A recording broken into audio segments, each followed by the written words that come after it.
Alrighty, everybody. Welcome to a very special video. This is what we're gonna watch. I got, as you saw, the thumbnail's very bland. Um, just text on the thumbnail to the point of what this is about, because a lot of people have been asking about this. Um, I get DMs in the cyber chat channel.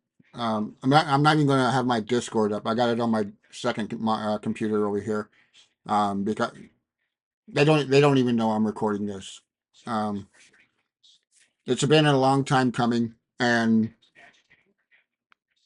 I got a very important thing about this um, that I'll tell you in a minute. But first, we need to lay some groundwork. What the hell are we looking at? Well, as you guys know, I got 14 YouTube channels, all in various stages. Um, about three of them are not even started yet. Well, actually, four of them technically aren't started yet, but I'm in the process of starting one of them. This one right here, my deviation channel, which is going to cover tarot card reading, astrology, um, gematria, and numerology. And one of the things I'm going to be covering, I'm going to be specializing in the Monera deck, which is an erotic um, tarot deck, as you can see from right here. And I put it in a search. I wanted to see, is there anyone on YouTube actually using the Monera deck to do readings? Because it's an erotic deck and it's got vivid art on it. This one right here, um, the Ten of Air, is pretty mild. It just shows a leg, but trust me, there's worse ones in there. And this is artistic education, if you will. This is nothing. We're expressing the deck and teaching tarot to people and giving them readings and insights into themselves, personal development, self-development, motivation, for a lot of reasons. But anyway, I wanted to see first if people are, if YouTube is allowing uh, tarot readers to use this deck, and apparently they are. There's multiple people doing it. I've watched their videos and everything, and they're showing the cards in detail, up close, and so I mean, you could literally see, and but they give the disclaimer, beforehand. This is 18 or over, probably 21 or over, as if a teenager is going to. Oh yeah, yeah, I'm 18. Yeah, I'll watch it. Go ahead, continue. I don't even know why we give disclosures for. PC, I guess, politically correct for YouTube and the authority, when we know damn well there ain't a kid that's gonna click off of it. Once you tell them that, they're going, oh yeah, no, no, no, I want to watch. Yeah, I'm 21. Yeah, how the fuck are you gonna know anyway? But anyway, stupid, just idiotic the way the society is. But anyway, I don't want to get into that rant. Um, and another thing, you'll see my tabs. I'm not going to go full screen or anything because, like I said, this is a story type thing about security and specifically my start because it's very, very unique. And that's what intrigues people, and how I got in it without no certifications, no nothing, and a felony on my record. And by the way, my felony was grand larceny. Um, but it wasn't computer related. It was, you know, some years before, technology even became a thing, basically. We still had flip phones, back then. But, yeah, so everything you see up here is stuff that is pertaining to, my other 14 channels, This right here, Final Countdown. This is all a Psychic Monera deck, Milano Monera deck, all that stuff. Um, YouTube tabs, Vegas, authentication. We want need to show that. Um, Intervals, is a music ear training program from Rick Beato that I purchased. I got his bundle program. ChatGPT right now, I'm going to get into that, but I got ChatGPT, and I went in depth on how I use ChatGPT for my 14 channels, how I research stuff. I got a filmmaking channel, I got a music making channel, I got a music reaction channel, and out of the 14, four of my channels are actually on the move. They're, you know, they're 400 subscribers or more. All of them are above 10,000 views. One of them is at approaching 90,000 views now. Um, and hopefully I get my Terra channel up there right now. You can see that it's Cosmic Oracle Insights. That's the name of the channel if you want to go. I got one subscriber according to Viv. But you can see right here, there's no videos, there's nothing on it yet. Like I said, I'm getting ready to start doing that. Um, you guys have already seen my security channel. I don't need to show you that. My Blender channel. Oh, the ChatGPT. Right now, this whole conversation, I'm not going to show you because it's active right now, but it's all music theory, songwriting, um, all of that stuff, and that's because of my AV and my Del Visual novel that I developed. I pretty much retired from security in 2018 and started my AV and novel because I'm heavily into 3D and Blender. I've been involved in Blender and doing 3D um, since Blender came out, like version 2.46. You know, that was some years ago, put it that way. But yeah, I decided, I discovered AVNs. I liked the idea. I liked the concept. I'm a storyteller type person, as you can tell from my channel. That's what basically made my security channel here more popular. Because of the work that I did, you know, I I can't really break a lot of stuff down.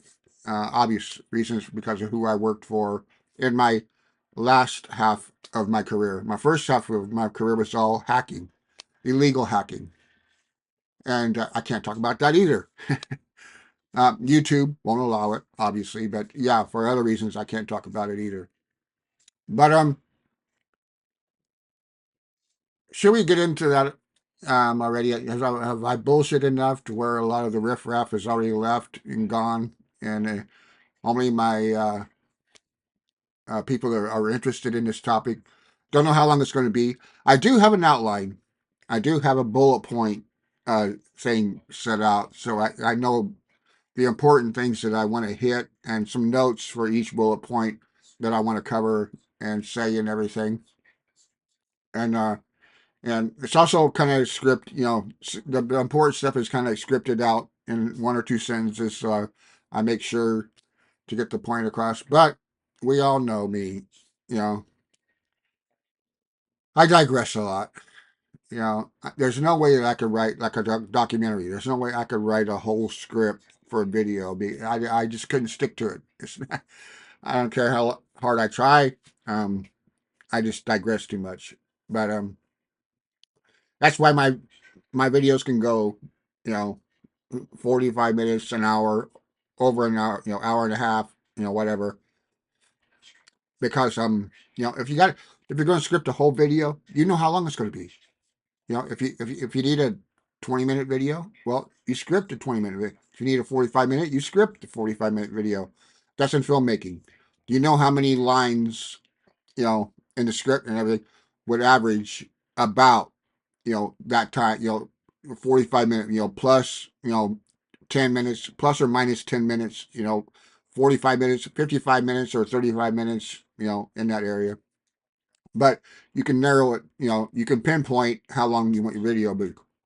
And I don't. I got bullet points that I want to hit, and other than that, it's free for all. But and you'll always see me looking over here. I got this monitor. I got my second computer right here, and in between there's a little space like this big, And when I'm looking this way over here, I'm watching TV. I got it muted right now, but right now Food Network is on, and that's why the kitchen, domestic kitchen behind me, that you see all the time. I got a food cooking channel, also one of my 14 channels, where I teach gourmet cooking and poor cooking for poor people. Because I've done both, um, and so I do that. And so I watch Food Network a lot, and during the week I watch a lot of Sports Center up until 3 o'clock. Then we switch it over to Food Network at 3 o'clock for the rest of the night. And on the weekends we watch the murder shows on Oxygen, because me and the wife are both into the murder shows and everything. But anyway, I think we covered enough. What do I want to get into here? Um, well. What to say? What to say? Um, okay. Before anybody comments or says anything, um, this is the truth for me. But take it at face value, because this is intelligence. Okay, I won't say spying because it's different, but it's kind of the same thing.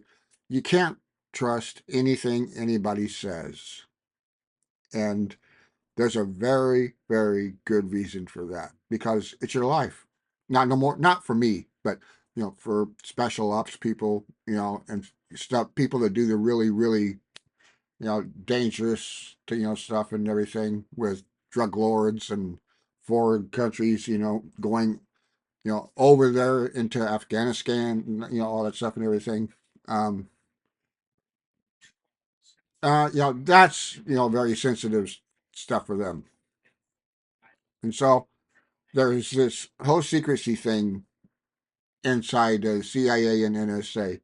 And why do I say both? The NSA is mostly for signal intelligence. Um, they're not as secretive or strict and everything as the CIA is, but and there's a reason I said that. I'll go over that in a minute. But that's what they specialize in signal intelligence. Um, CIA, much different. They specialize in human intelligence and um, I won't say a slew, but a lot of other areas. Not a whole lot, but really pretty specialized areas and stuff. But anyway, how does someone like me get hired? And this is because there's a lot of this is like a double-edged sword, guys. I know there's a lot of you that are interested in this and that are going to watch this whole video. Um, with intent, focus, I assume, and that's why I got no distractions. No video collages or anything, or fancy backgrounds or any of that. You guys are just watching what you're watching, and yeah, there might be pauses like that as I think of what to say. Um, and, as I'm staring into the monitor, going, "Could I get away with that? I probably shouldn't say that." but but yeah, there'll be. I could cut them out in editing, but I don't know. We'll see. But how does someone like me get hired? Okay, I'm not bragging, okay? Because you're not. If you've got anything to do with the CIA or the NSA, you're not bragging, because they just don't take average people. I mean, I'm not cutting anyone down. I'm not insulting anyone's intelligence or anything. It's just the nature of the work that the both agencies do.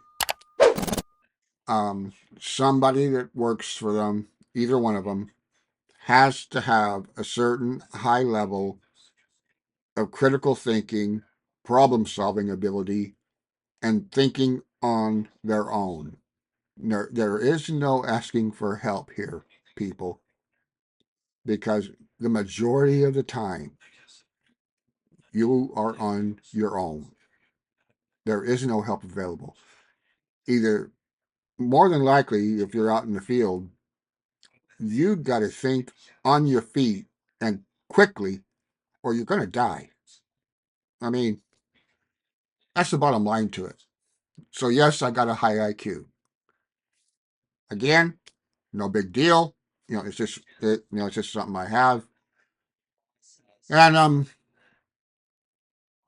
as far as why they wanted me,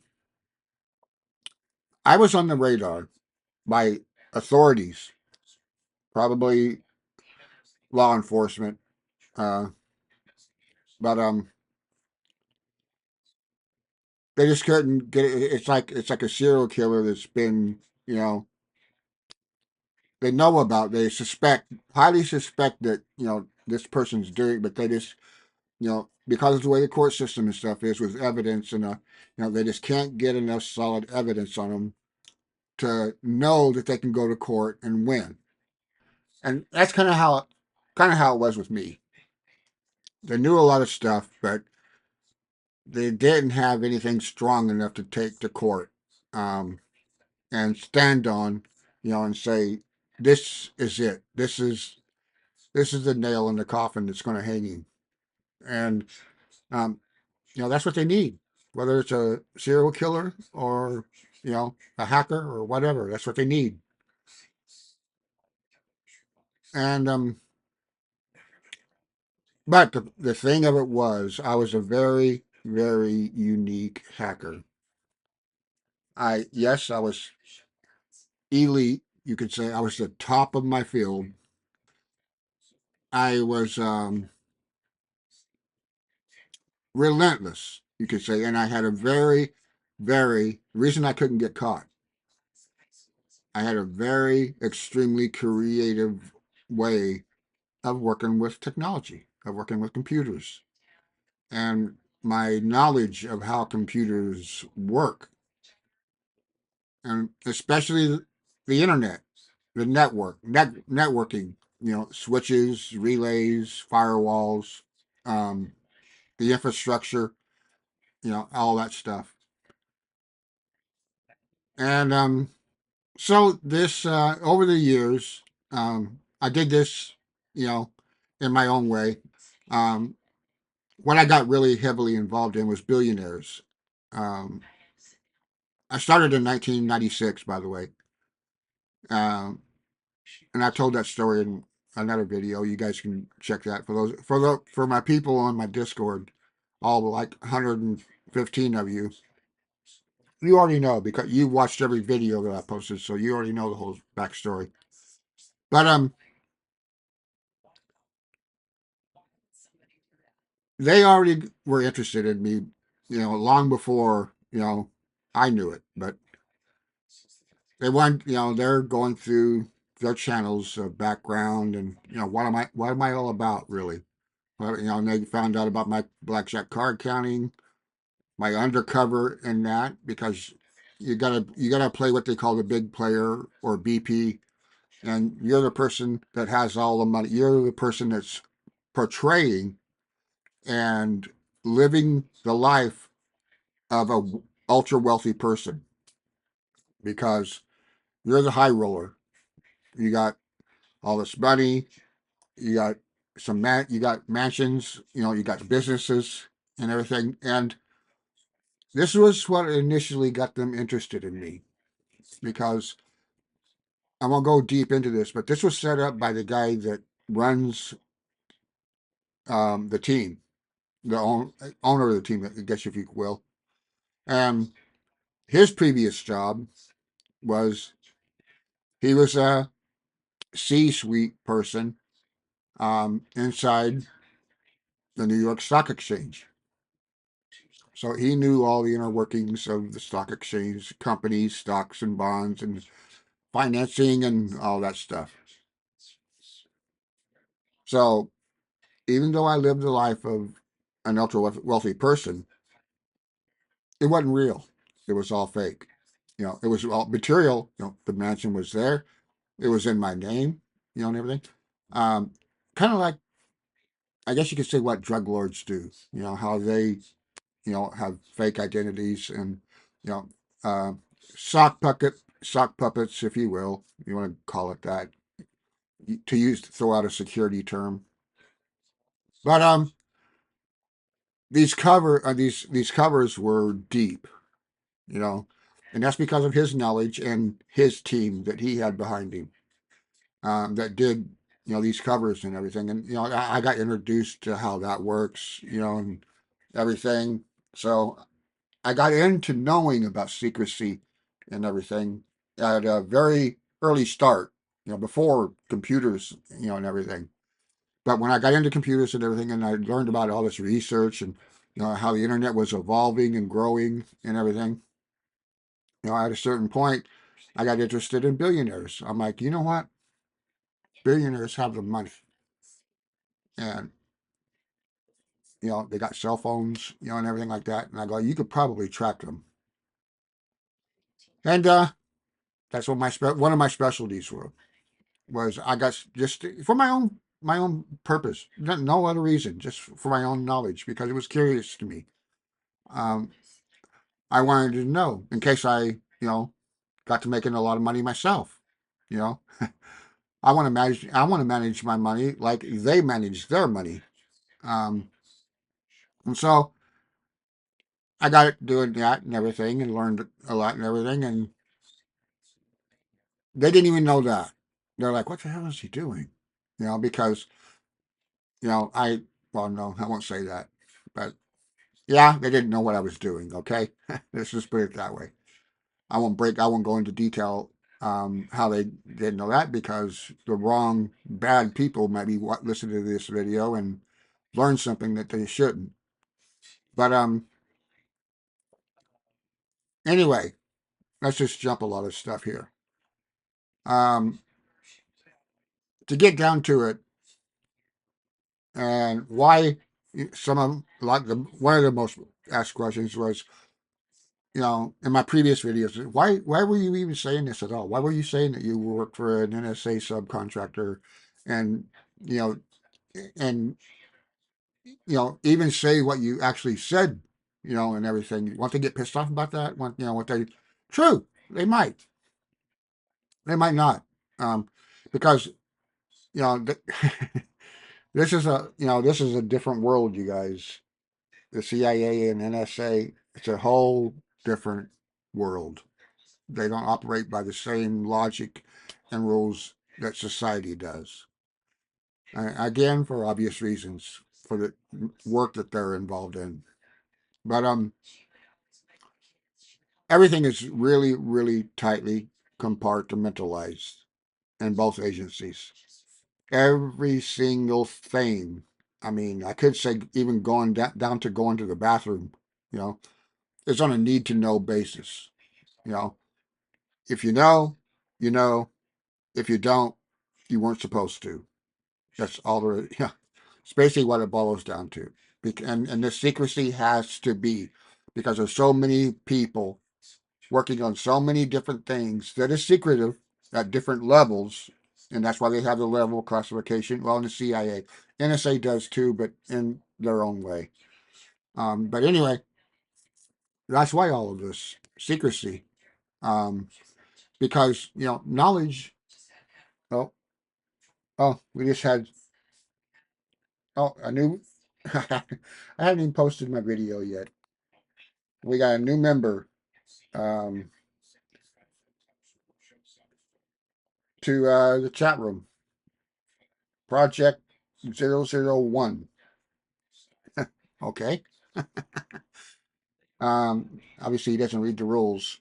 He doesn't know how to get his roles properly. So he's probably going to end up leaving after an hour or two because he's not going to be able to see the chat history or anything because he's not going to pick his country role. You got to pick your country role, people.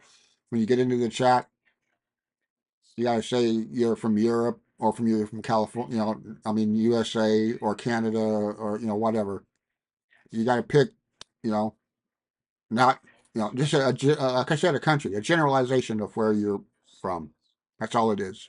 There's nothing particular or specific. I'm from California, or No, it's not just the country. That's all. Um, but this is how it goes down, guys. I think I wasted enough time and got, if you're still here, I'm going to assume that you're interested in this. And, you know, believe it at your own, you know, belief. If you want to think it's BS, oh, that's fine. You're not going to hurt my feelings. I got nothing to lose in it. um, but first, I was approached, and this is something that I have not said in my previous videos. And there's a reason, because I was wondering, is this one of those things that I should leave out? Because it's kind of important. Only for tracking me down, though, or trying to track me down. And the only people that would be doing that or wanting to do that would be the NSA, because I technically did not work for them. I worked for a subcontractor of theirs, a very, very important one, a very, very big one, and one that was heavily involved in military. That's saying a lot, isn't it? But I was originally approached by the CIA with no intention, mind you, about NSA or anything. They had a whole different idea for me. And what turned them on to me were three people. Um, I'm not going to mention these three people. Even today, they're all three are passed away now, and that's another reason why I started talking about this. When them three people, all three of them, passed away, because that right there severed the ties of connecting me to either agency. They were the only three that could connect me and know who I was and could relay that to someone else.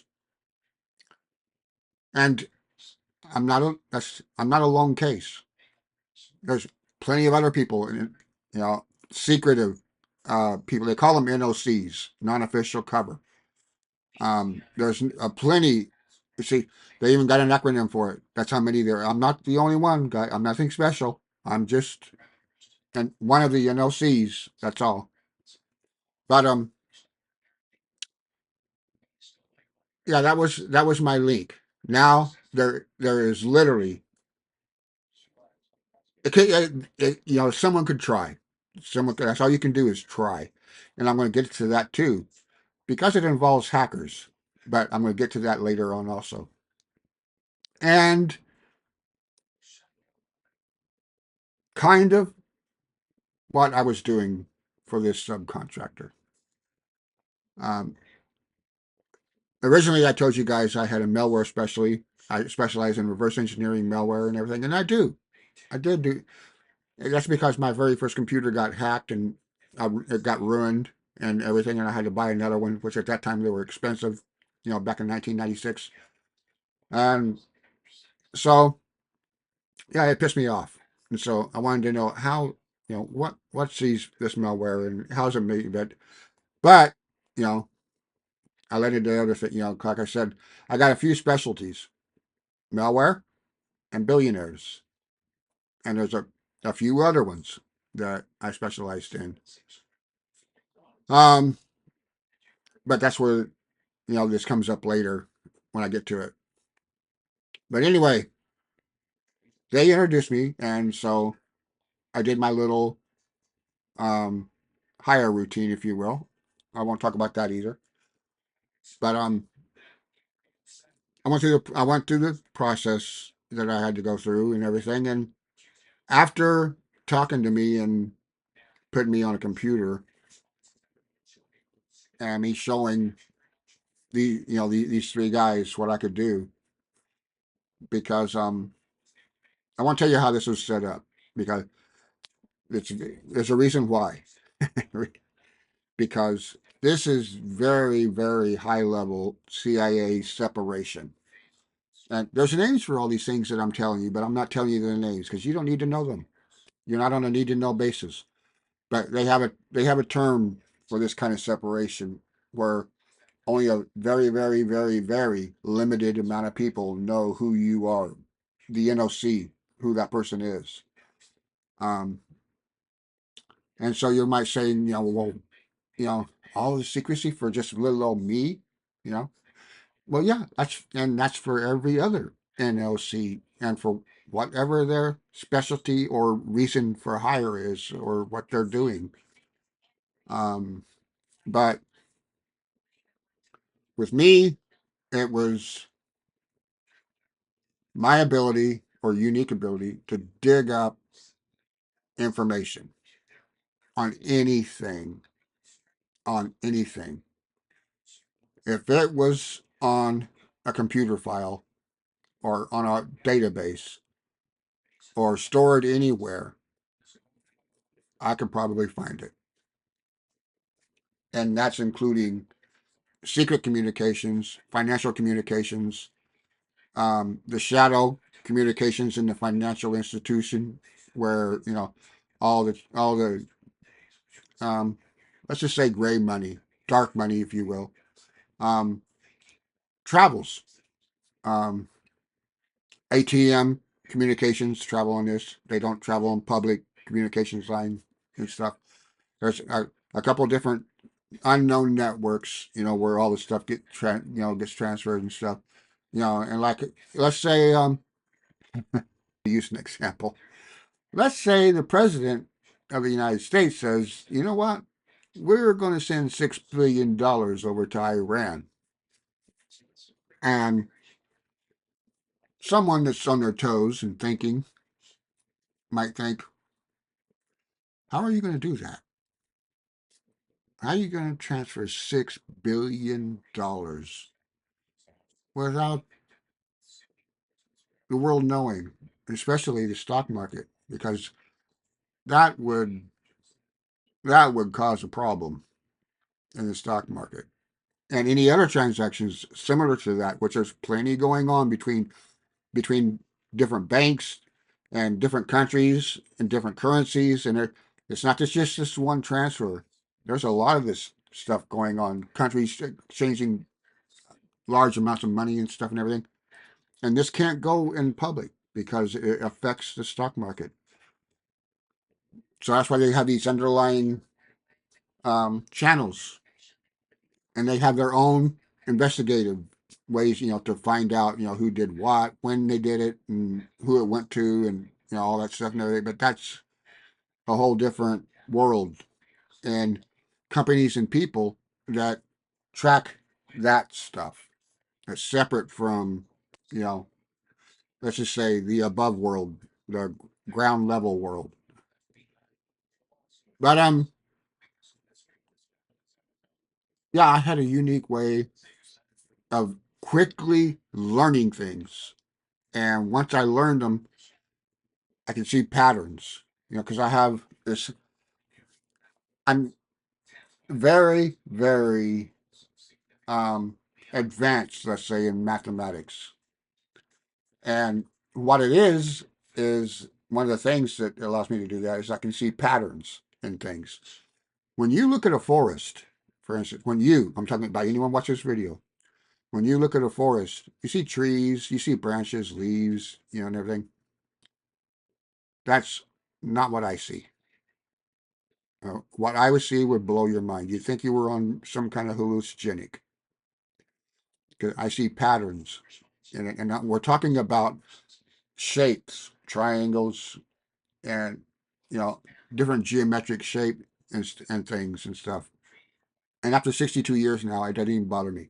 I look at it and I'm like anyone else looks at it. I'm like, look, yeah, those are great trees. Those are awesome. But I'm seeing something totally different than you are. And I'm just seeing the patterns.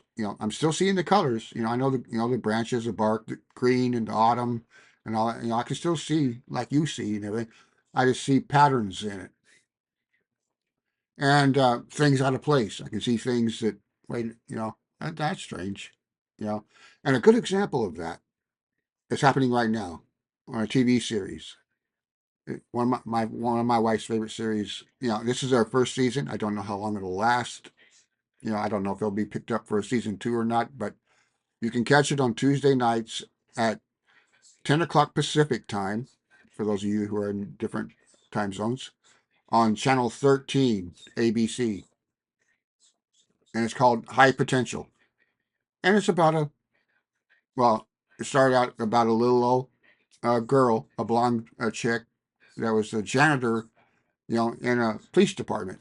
She'd come in at nighttime and clean the place up and everything. And um, one day she fucked up a whole desk. You know, she got dancing around with the mop and, you know, hooting nanny and all that stuff and playing everything and had headphones and music on. And she hit a desk and all the casework files and everything that were on it just spilt over, you know, and everything. And there was I would say a whiteboard, but it was a glass board, you know, that had pictures of, you know, evidence and people and, you know, all that stuff on it and everything. He's like, oh my God, like that. She's like, you know, this is a fucking mess. You know, I got to clean it up. And of course, they got cameras going. You know, she didn't know that time, but they got cameras going. So she's picking everything up, got her headphones still blaring. And, you know, she stops and she starts looking at papers, you know, and she's noticing things, you know, are not right. She's like, that's weird. You know, and she's like looking around and she sees the board with all the pictures like that. And she's picking up other stuff and she's comparing things, you know, and everything. So she goes through this whole ordeal like that and everything. But she ends up solving the case for them. Long story short, and everything, and they're like freaked out, you know, who the fuck is this girl? Where'd she come from? So they look at the tapes and everything, and they see that she's a janitor lady, and she was, you know, they see what she did. She was dancing around in the fucking room, you know, doing, you know, mopping, you know, and knocked the desk and everything over, and they watched her, you know, looking at the paperwork, you know, and figuring out, you know, she sees something wrong, you know, and everything. And, you know, they go through a whole spiel and everything. And turns out she's got 160 IQ. And she's a janitor lady with 3 children at home, single, and, you know, not what you'd expect with someone that had an IQ of 160, but I won't get into that. IQ doesn't mean status symbol. Just because you've got a high IQ, you could be homeless, and there are people homeless that have high IQs. They just don't give a fuck about things, you know. And it could be because they don't give a fuck about life or things and stuff because they know more about life than you do. You still have these blinders on you, and they don't. And being homeless is just they don't want no trouble. They don't want to get into anything or anything like that. They just want to be left alone. People need to leave me alone and everything. I'll mind my own business, you know. And you know, that's how they go.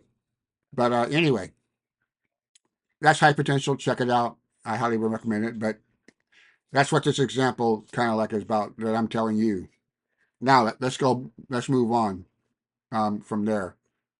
Um, they had me in this, you know, experiment. You know, when they wanted to see, they see my abilities and everything, and that changed everything. They said, "Wait a minute, wait a minute, wait a minute." They're like, "This is changing everything. What we initially wanted you to do, um, we know that there's another position available that hasn't been filled in 6 years, and they're looking to fill it. They just haven't found anyone able to fill it. And, you know, strangely enough, you fit that criteria." And I'm like, okay, I don't know what you guys are talking about, but um, fine with me. And this is through IRC. I wasn't physically at the CIA or they or anything. This is through IRC for secrecy again. You know, if I went there for an interview and I would be on camera, they would see me, you know, and everything. And that is not how NOCs are interviewed or anything. That's not the job process for it. Um, because once the CIA or NSA gets the idea to hire you, the secrecy starts right there before you even know that they're going to approach you to hire you. The secrecy begins right there, and that's where the separation begins. When no one needs to see you at the agency or even on the government grounds because there are cameras everywhere. You know, but so they found out. Okay, we need this guy over here, and this this is where things are going to get a little bit hairy. Um, I'm probably skipping a lot, and everything because there's still a lot I don't want to say, but I'm going to be saying some stuff that are new to the society, um, but not really, you know, in my opinion. It's just knowledge. There's no one in society that's going to be able to do anything about, use anything about this information. For the reason that I talked about about 5 minutes ago, if you know what I mean, without insulting anybody. But when someone is embedded as an NOC at the CIA, and this is exclusive to the CIA, not the NSA, because the secrecy in the CIA is much, much deeper and more segregated and compartmentalized than in the NSA, because the NSA is only signal intelligence. That's what they specialize in. The CIA is in human intelligence, and they also specialize in a few other areas.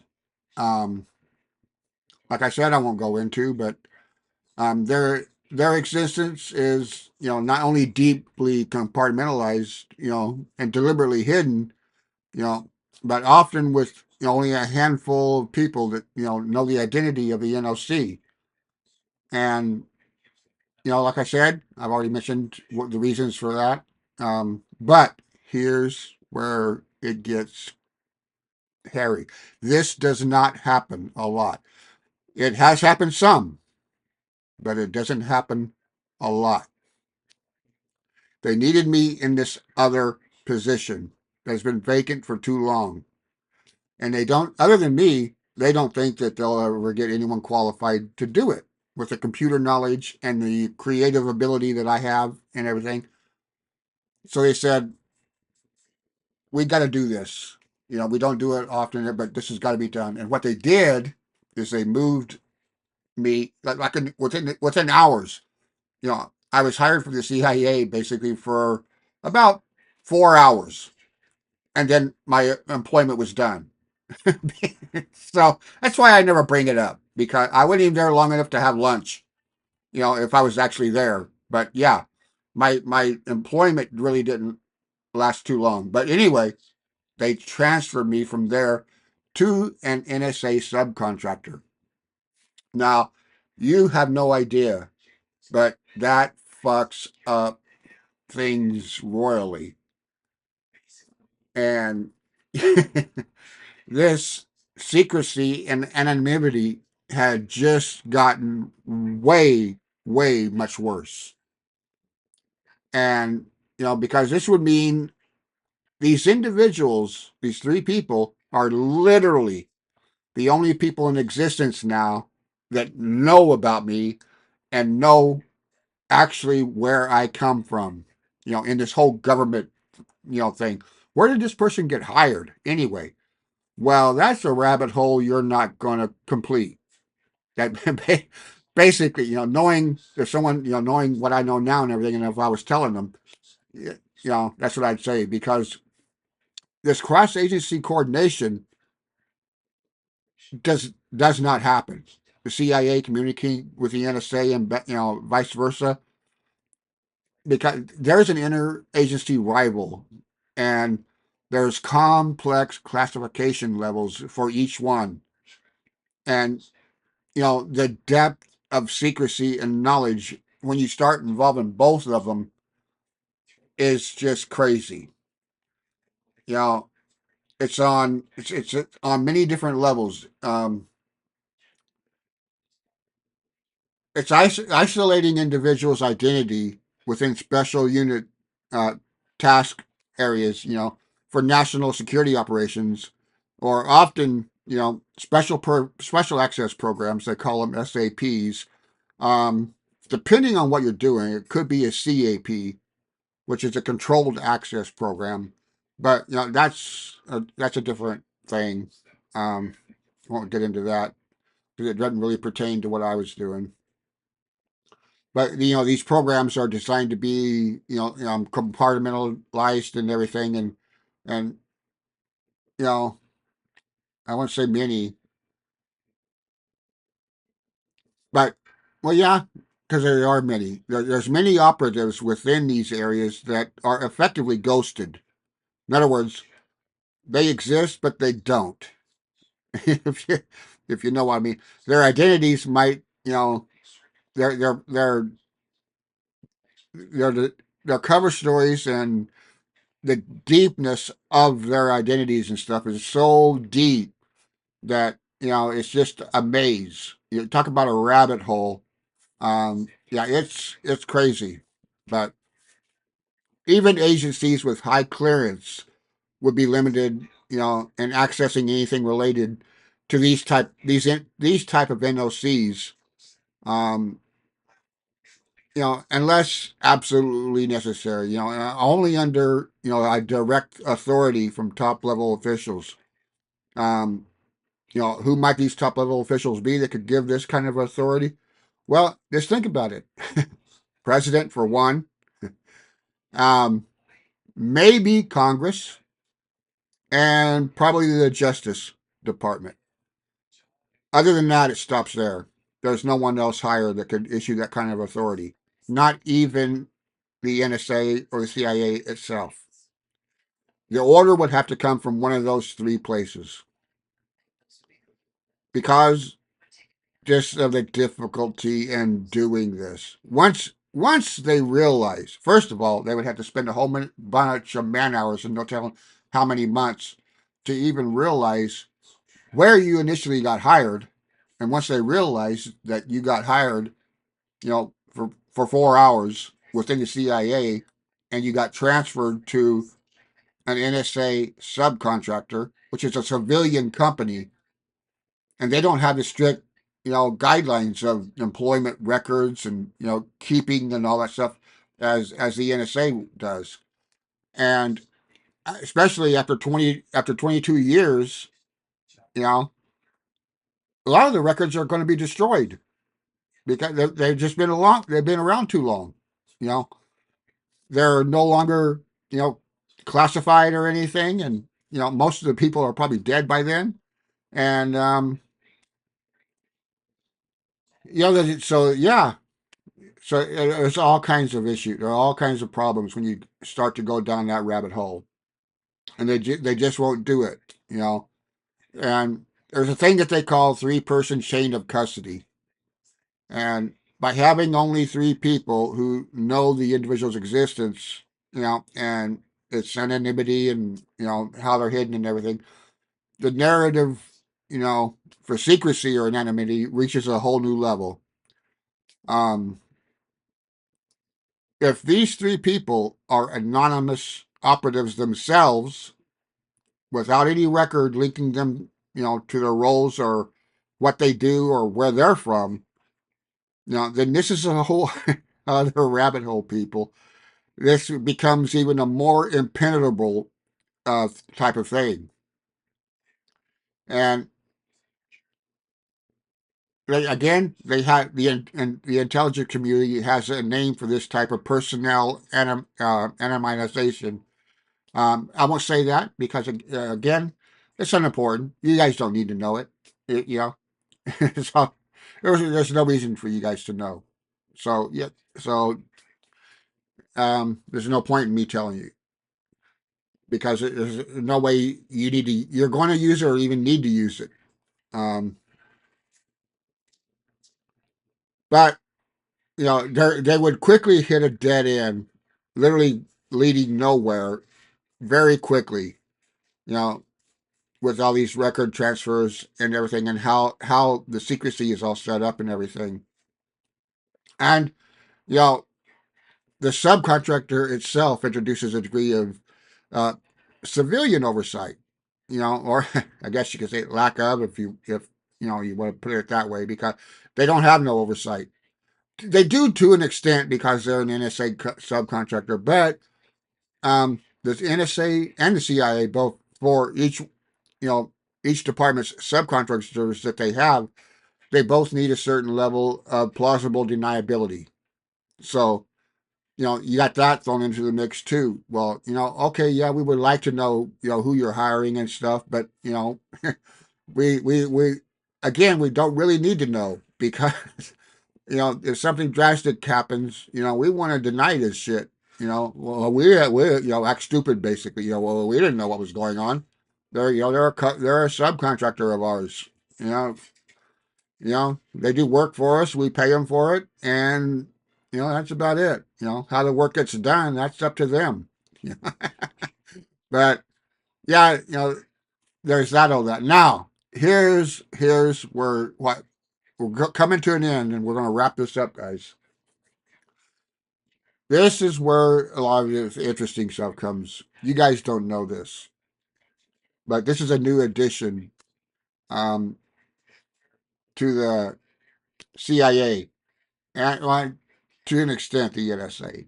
Not um, not as much, but this would be where my duties under the NSA subcontractor would also fall under the CIA guidelines, because this would, in order something for me to do this, what I'm going to tell you, this directive would have to come from the CIA person in charge.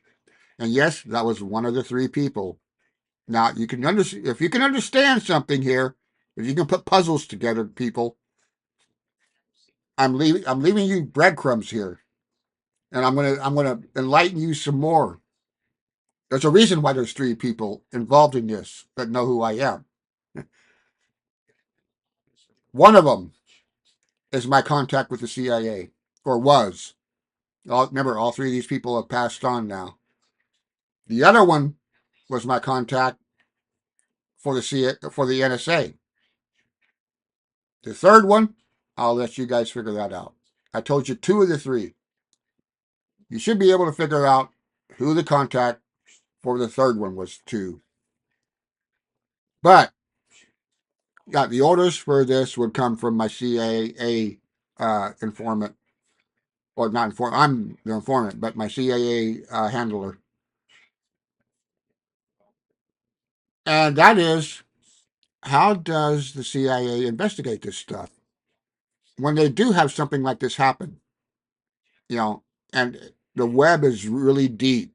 You know, not only in tracking me, but even other special forces people. And I mean other people that their enemies is guarded. You know, when the CIA or the NSA need to find out, who a certain operative is, whether it's an NOC or a special forces person or something like that, they know it's going to be a headache. They know, okay, this is not going to be a simple task because this person is probably very, very, very deeply hidden within the organization.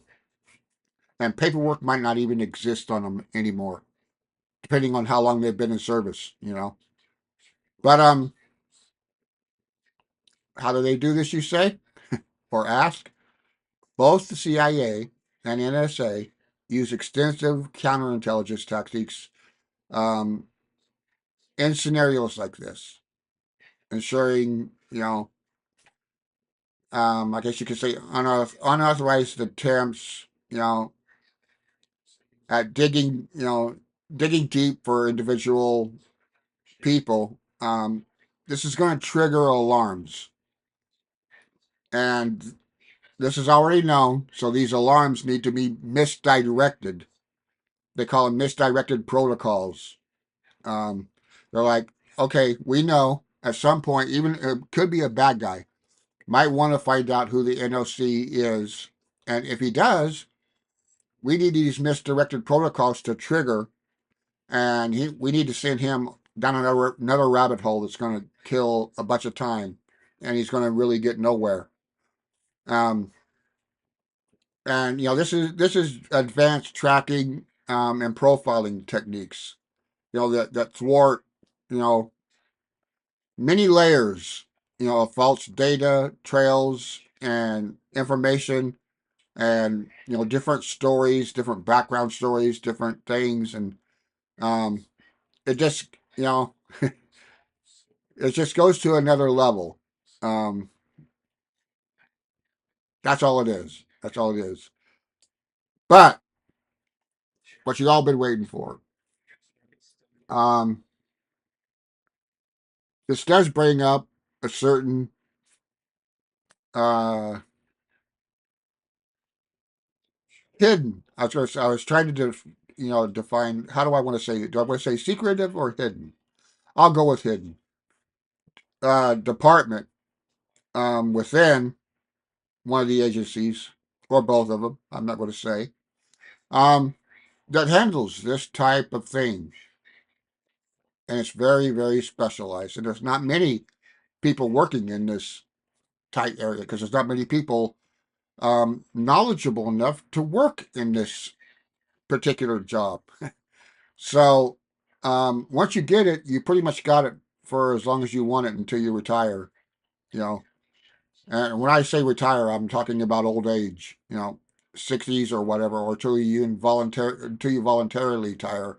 For health reasons or whatever, but because you're extremely difficult to replace. You know, but this is where a special breed of hackers are in this group, because these are the people that have the decryptive mind and creative ability and creative thinking and critical thinking to work through this. Because, like I said, at this level there is no help. You can't be this type of person. I need help. And can you help me, or can I go to Google, or no. This is in the abyss down here. There is no help. If you can't figure it out, it can't be figured out. That's all there is to it. There is no number two step. If you can't get it or figure it out, it can't be done. So, and this is where, when the CIA, probably more so the CIA than the NSA, but when they need to really, really, really investigate something and break through all these secret channels and anonymity and hidden layers and diversions and everything, to try to track someone down, this is where it happens, in this little tiny small group here, way, way, way, way down here. And what it is these are hackers, um, and some of them are also, they're hackers with intelligence data and intelligence operative knowledge, and you know to a certain extent military knowledge, and stuff. And they're like a hacker collective and stuff, with that understands the intelligence subculture, if you will. um they're all familiar with tactics and motives and maneuvers and stuff that these agencies do, and where what arenas and stuff that they're involved in the world, and what's going on in the world and everything. And they use this information to put one and one together. When they're doing these deep dives and trying to find somebody, locating people, if you will, who don't want to be located. um, they're these people that unknowingly cross the path within this ghost operative area. and are able to navigate through that area. But that's pretty much it. Um, what I did, what I was involved with, and I didn't talk. I wanted to get to this right here with this special group and how deeply I was entrenched in it and everything, and I was part of this group because that's what they said. When they told me, that for that 4 hours that I was, interviewing for the CIA, and they seen my abilities that I had in problem solving and creative thinking and all that and everything. And they said, you know what? If there's if there's anybody that could fill this position, way down there in that group, um, this guy could. And we've had that position empty for so long. We thought we figured we're never going to fill it. And if one person, if at that time, if one more person leaves for whatever or whatever, then we're even going to be that much shorter in that department. And so they're like, we got to give this a try. We got to see if he can do this. And because that way, I'm the new person at that time, and so when if someone else left, then they would be right back where they are now without me. They're not really shorthanded because they're used to working with the people they have now because they've been doing it for 6 years. And so since I'm a new blood, they know that I'm going to get down there. I'm going to be down there for a while now, and so that shores up that. And so if one of the other people, happen to jet or whatever, then they're back where they started. But until that time, they're going to take advantage of all of us. They have a full team now, if you will, and they're going to use that to their advantage. And that was it. That's basically pretty much what I did. Um, and the reason that my malware knowledge came in handy, not necessarily it, for reverse engineering malware, um, it was my decryption ability, my ability to break apart encryptions and figure eventually um, break them apart and find out how what they're doing and how they're working and stuff because of my math ability. Um, so that was one of the areas, and there's other areas that other skill sets that are involved in being for one just being able to reverse engineer malware that I had that were beneficial to other areas, not necessarily malware. But look, you already have this knowledge because of your reverse engineering malware and everything. But creatively, mind you, we know where we can put that knowledge elsewhere in what we're trying to do over here. And so yeah, that's how it worked out. And that was my process. My whole process of from being, the old nobody, felon hacker that I was, um, to getting, to where I was, within the government, within intelligence, and being I guess a hired hacker, if you will, for the government. And hope you guys enjoyed the story. I hope I didn't put you to sleep. I usually don't, but maybe some of you I do. um, well, if I did put you to sleep, hopefully you were suffering from insomnia, and my blabbing ass, made you fall asleep. So, now it's a good thing. You're not, you don't have a insomnia problem now. You're sleeping because of my long ass story. But anyway, not really much else to say, guys, um, about that. That's the whole uh, secrecy and the anonymity and rabbit hole of intelligence. You know what can go on when you get hired. But with that, I guess we'll bring this to an end. I can edit this video probably tomorrow morning.